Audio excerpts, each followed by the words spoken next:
Hello भैया, आप लोग कैसे हैं? उम्मीद करते ठीक होंगे। तो हमारे पास कल यहाँ तक हमने बता दिया था कि औरंगजेब का पुत्र जो था अकबर और मोहम्मद सुल्तान हो गया था, जो वे वहाँ पे आक्रमण किया, जिसकी मृत्यु ईरान में हो गई। और मोहम्मद सुल्तान जो शराब पीने के कारण उसकी मृत्यु हो गई।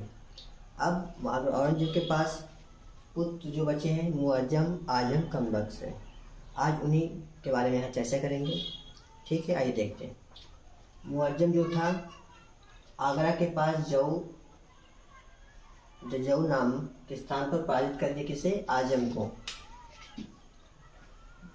औरंगजेब के बेटे ने मुअज्जम आगरा के पास जऊ में पराजित कर दिया आजम को 1709 में।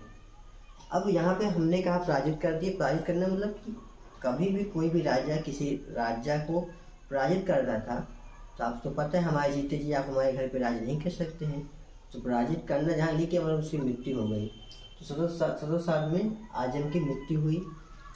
तो उसके बाद मुअज्जम जो था 65 वर्ष की आयु में बहादुर शाह प्रथम के नाम से, फिर मोहम्मद शाह आलम सेकंड के नाम से, फर्स्ट के नाम से औरंगजेब का उत्तराधिकारी बना।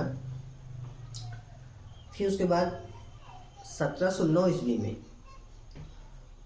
जो बहादुर शाह प्रथम या मोहम्मद शाह आलम बना हुआ है, फर्स्ट, जो औरंगजेब का लड़का है, उत्तराधिकारी बन के गद्दी पर बैठा हुआ है।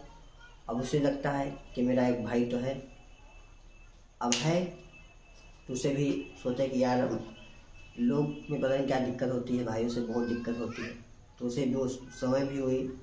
तो कमबख्श को आगरा में हैदराबाद के पास 1709 को उसको भी पराजित करके उसकी हत्या कर दी। बहादुर शाह प्रथम 13 जनवरी को 1709 में कमबख्श को हैदराबाद में पराजित कर उसकी हत्या कर दी।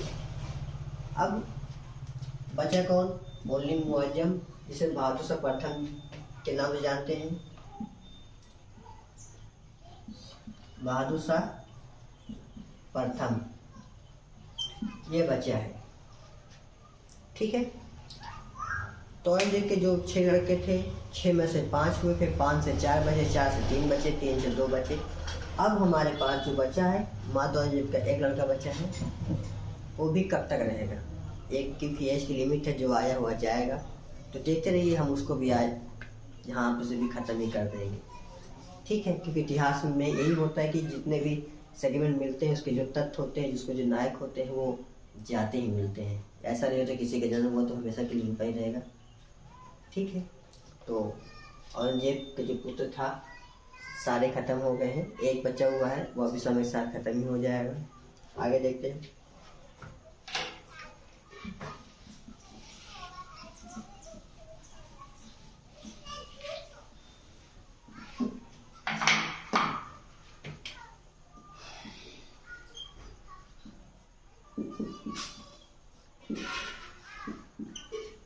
इतिहासकार का मानना है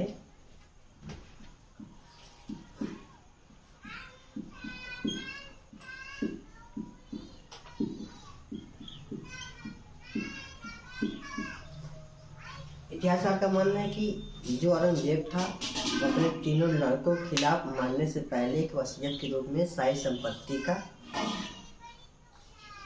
उत्तराधिकारी या फिर वसीयत के रूप में लिख के गया था। कौन? औरंगजेब ने तीनों लड़कों के नाम इतिहासकार बताते हैं। ठीक है। जो बहादुर शाह प्रथम है, अब उसके पिता भी नहीं रहे, उनके भाइयों भी नहीं रहे, अब इसे अकेले राज चलाना है। तो ये क्या किया? जो उनके पिता थे, जो सगर से झगड़ा मोल लिए रहते थे, सब देखो अब यूनान में चले जाए, यहाँ देखो युद्ध करने पर खड़े पड़े हुए हैं। तो ये थोड़ा सा लोगों के साथ, जैसे अकबर के काल में शांति प्रियता थी, उसी तरह ये भी अपने काल में शांति प्रियता रखा, लोगों से अच्छा व्यवहार रखा। फिर क्या हुआ? शांति प्रिय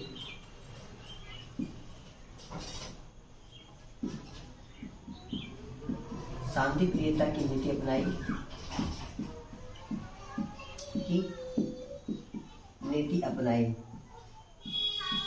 अपनाई और जो उनके पिता लोग जो जिसके राज्य लिए थे उस सबको दे दिया। कुछ रूल रेगुलेशन लगा करके कि कभी ये विद्रोह करें तो मैं उसको इनसे छीन लूँ। इसका मतलब होता है कुल मिला के इन्हें आज़ाद ना करो, न तो मरने दो न तो जीने दो। इस हिसाब से वह जिसका जो राज्य लिया था वह वापस किया, और ये शांति प्रियता था और अपनी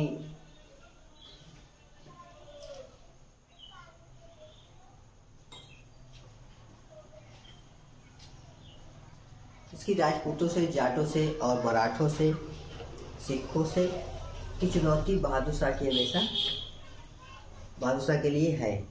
ठीक है, अब हम बात करेंगे जय सिंह, अजीत सिंह, अमेर सिंह। ये वो राजा हैं जिसके इन्होंने बंदी उंदी बना लिया था। ठीक है, तो ये क्या करेगा, इससे समझ में आएगा, छोड़ेगा। ठीक है, तो जो राजा है, अब हमें शांति प्रिय कर दी, मतलब जितने भी इसके पिता ने उल्टे सीधे काम किए थे, ये क्या करेगा, थोड़ा सा में हिदायत कर देगा, मतलब कि थोड़ा सा नमी कर देगा। अजीत सिंह,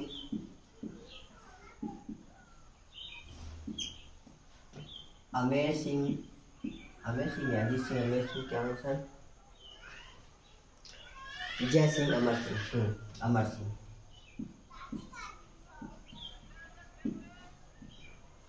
जय सिंह। तो ये जो है इनका जो राज्य होगा, इन्हें सूबेदार या सूबेदारी, ऐसा नहीं कि इन्हें पूर्ण रूप से कहे जाओ फला राज्य तुम ले लो, फला राज्य ले लो, नहीं। ये कहेगा जाओ उस राज्य में राज करो, जो इनकम होगी हमको देना, इसको दूसरा राज्य दिया, इसको दूसरा राज्य दे दिया। ठीक है, तो जो इनकम होगी हमको देना। तो ये क्या किया, जो हमने बात करें कंडीशन शर्तें क्या है, कंडीशन शर्तें क्या है आप ये समझ लीजिए। जैसे हम होता है इनकम टैक्स होता है, इनकम टैक्स। ठीक है, आज के ज़माने में 2023 के रेगुलेशन में क्या होता है, इनकम टैक्स होता है। उससे से पहले क्या होता था, इनकम टैक्स ना होकर क्या होता था, चौथ होता था। ठीक है, चौथ जानते क्या होती है, चौथ और देशमुखी, सिर्फ देशमुखी।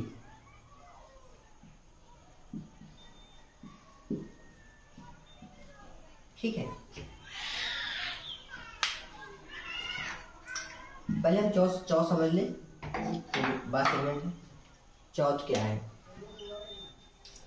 चौथ क्या है, जब हम किसी राज्य को जीत लेते हैं और उसको अपने राज्य में नहीं मिलाते हैं, और वहाँ से 1/4% हम वहाँ की इनकम अपने राज्य में लाने के लिए कहते हैं, उसे हम चौथ कहते हैं। और सरदेशमुखी की बात कर लेते हैं।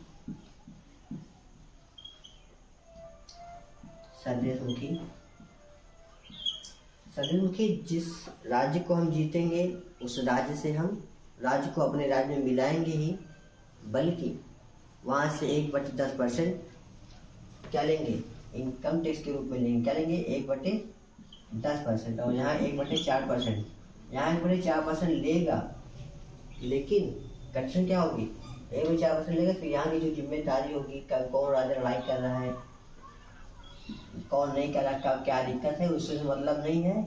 1/4% ले लेंगे, बाकी उस राज्य में कुछ उससे कोई मतलब नहीं है।